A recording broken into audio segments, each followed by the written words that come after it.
Hi friends, welcome to Miss DeBoer Reads. Today we're continuing in the year of Billy Miller. We are on part 4 today. Part 4 is titled Mother. Here's where we've been though. In part 1, we met our main character, Billy, and his family, which includes Papa, Mama, Papa who's an artist, Mama who's a teacher, his sister Sal, who has stuffed animals called the Drop Sisters. Sal's only 3 years old. And then, of course, the title of part 1 is Teacher, where we meet Miss Silver. And they're at school. While they're at school, Billy actually walks to school with his friend Ned.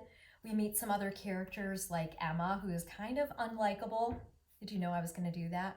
Yeah, Miss Silver. She's pretty amazing. Then in part 2, titled Papa, we hear more about him as an artist. He's a little grumpy as he's trying to have a breakthrough. And he's a stay-at-home dad. He's pretty silly. He bakes amazing cookies. And he helps Billy make a diorama. Remember, the invitation is for you to try to make one too. And then Papa is inspired to make his appendages using an old cigar box. Pretty cool. So that all takes place at home and at school. Then in part 3, Sister, we get a closer look at Sal. It mostly takes place at home with their babysitter, Gabby, so we meet that new character.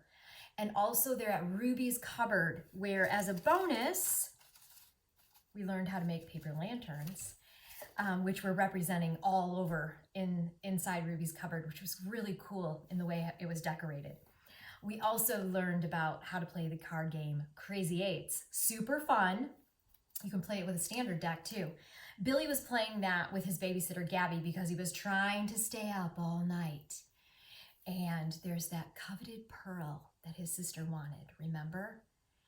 Billy isn't able to make it up all night. And in the end, he gives the pearl to his sister. And he also writes a letter to Sal. And there's a whole lot of love. I just was really digging part 3. Part 4 is the finale. I can't wait to get into it today. I think you're just going to love part 4, Mother, in the year of Billy Miller. The Year of Billy Miller by Kevin Henkes. Today we are right here. Let me show you the table of contents. We've read part 1, Teacher, part 2, Father, part 3, Sister. We're on part 4, Mother. I love how this book follows through the entire year of Billy's 2nd grade. He's a 2nd grader, and we've seen him go through all the parts of the year. So as soon as this begins, remember how in part 3 we figured out it was winter because there was snow? In part 4, I'm wondering what season it is, aren't you? Let's read to find out. Part 4, Mother. The month of May had been so hot and dry, Billy wondered if the whole town would shrivel up. Right away, it's springtime in the month of May. I love it how Kevin Henkes, as an author, lets us know exactly what season it is. And because Billy is from Wisconsin, the weather in Wisconsin is very similar to the weather that we would have in Michigan. Remember, they're just across the lake. That also means that they would have the same type of northern wildlife and northern seasons, the same kind of thing, because their state is right near ours. And it's been hot and dry. I would say that has not been our May so far. It's been very cold and pretty wet the past couple of days. Let's see why and what's going on. Billy wondered if the whole town would shrivel up. The blistering day he came home from school with his problem, Sal was sitting in the shade on the front porch, holding a bag of frozen blueberries against her skin to keep cool. Billy could tell that she'd also been eating the blueberries because her fingers and her face were stained purple. What a great image. I can see this, can't you? That's what good writers do. They help us have mental images and really see what's happening. I have almost like a movie going on in my mind of exactly what this would look like. "Papa's inside," said Sal, "by the conditioning." Air conditioning, Billy corrected. There was no air conditioning at school, and being in room 2 was like spending time in an oven. Billy's clothes had been sticking to his chair all afternoon, making it hard to concentrate on anything but his own discomfort. Miss Silver kept the windows and door open, and she had a big fan running continuously, but it didn't help much. "The drop sisters are inside too," said Sal. She pressed the sweaty bag to her cheek and then her leg. "Papa put the girls away until I'm done with the blueberries so I don't get them dirty." Billy stepped past Sal and opened the front door. The cool air was a great relief. "Hi, Dad," he called as he dropped onto the couch and lay down. "Ah," he murmured. He felt so comfortable he forgot about his problem until Papa entered the room and asked, "How was your day?" Billy sat up. "I have a little problem." "I'm glad it's little," said Papa. "What is it?" Billy didn't know where to start. He realized that often the beginning of a problem goes back and back further to something that doesn't seem like a problem at all. He could feel Papa watching him, waiting. "Well," said Papa. "Well, this year Miss Silver wants to do a show for the end of the year, but not a play like The Three Billy Goats Gruff or The Emperor's New Clothes, because she's done that before." Papa nodded. "She wants to do something original with poetry." Billy didn't particularly like poetry, except funny poetry, but that wasn't the problem. "Everyone has to write a poem about someone in their family." Miss Silver said the show would be called Family or Room 2 Families or something like that. "Sounds nice." "Well, the poem can be about a parent or a brother or a sister or a grandma or an uncle or someone who helps your family like a good friend, because all families are different." Billy took a breath. "Then, when we have the show, we have to say our poem on the stage with the microphone, and you can memorize it if you want to." "Is that the problem?" asked Papa. "Memorizing?" "No," said Billy. "The problem is that we're supposed to write about one person, and that one person can be with us on the stage, but only one. So I have to choose." "Ah," said Papa, "I get it." "I have to pick you or Mom or Sal." Papa pursed his lips. He glanced out the window at Sal, then turned his head back toward Billy. "I don't think having Sal up on a stage with a microphone would be a good idea," said Papa. "She might do something unexpected." Papa blinked. "I think you should limit your choice to Mama or me." "Well, is that okay?" asked Billy.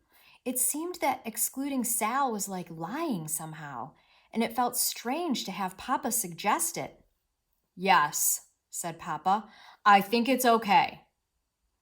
Billy's problem was smaller now, but he still had a problem. He still had to choose between Mama and Papa. He didn't want either one to feel bad.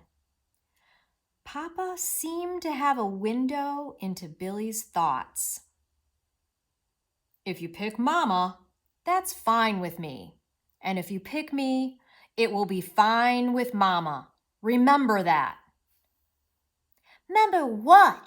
asked Sal, who just popped up behind Papa like a whack-a-mole at the county fair.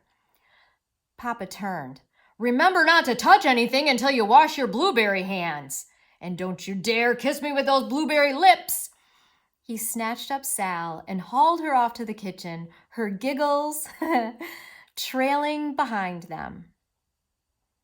Billy sat alone, considering the choice he had to make. He sucked the web of skin between his thumb and pointer finger, his hand falling across his chin like a beard.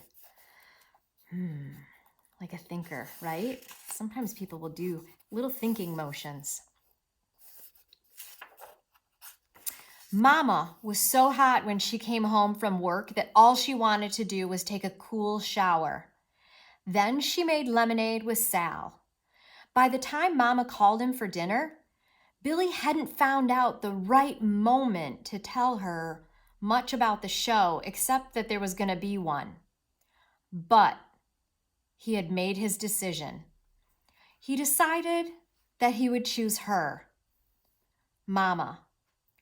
She would be the one he would write a poem about. She would be the one who he would share the stage with. It would be easier to write a poem about a boy, Papa, but Billy thought the whole thing would make Mama happier. She even taught poetry. Also, Papa volunteered at Billy's school sometimes and went on field trips, and Mama never could because she was teaching. This would be a way to make up for that. Billy still felt uncomfortable about choosing one over the other, so he'd come up with a plan so that Papa wouldn't know he'd made a deliberate choice. His plan was to have Mama and Papa each pick a number from 1 to 10. So here's his little thinking cloud. Choose a number from 1 to 10. Instead of having a particular number in mind and writing it down, he'd wait for Mama and Papa to say their numbers, and then, no matter what number Mama chose, he would declare it the winner. There's a plan. It wouldn't be fair, but that way Papa wouldn't have his feelings hurt. It was sort of the same thing as excluding Sal from the show without her knowing it. And Papa had said that was okay. Don't you kids think, though, that parents are really understanding? And when you can only choose one, it really doesn't matter. I think they would celebrate either way. But Billy's making it seem fair and just. And he wants his mom to be the one honored. It's super cool. So, during dinner, Mama asked question after question about the show. Billy explained everything, including how either she or Papa would be on stage with him. "It sounds wonderful," Mama said. "Although I'd love a play with cute animals. You'd be adorable with whiskers or little furry ears and a pink nose." Billy scrunched up his face. "No way." "Can I go?" asked Sal. "Of course," said Papa. "There'll be refreshments too," Billy told them. Then Billy said to Mama and Papa, "Now, Mom, Dad, pick a number from 1 to 10. The person who's closest wins. I'll write a poem about you." 5, said Mama without hesitating. 6, said Papa. 5 was the exact number, said Billy, trying to be as natural as possible, trying to convince himself that 5 would have been the number he would have selected. His ears were burning, and he worried that they were turning red. His cheeks, too. He formed a fish mouth and looked around the room because he couldn't make direct eye contact with anyone. "Hooray for me," said Mama. She blew Billy a kiss across the table. Papa smiled as if he'd won. See what I mean? Moms and dads are like that, celebrating and congratulating each other. They don't really mind. Keep that in your pocket of memory, because that's true about your family. "Hooray for Mama," said Sal. She threw out her arms cheerfully and accidentally knocked her plate to the floor. Nothing broke, but applesauce, buttered noodles, and steamed carrots were everywhere. And so, much to Billy's relief, everyone's attention shifted to the mess and to cleaning up. Billy sighed. He realized that as soon as one problem is solved, something else is right there, waiting to take up your time. He'd solved the problem of who to choose, but now, of course, he had a poem to write. That's the conclusion of chapter 1.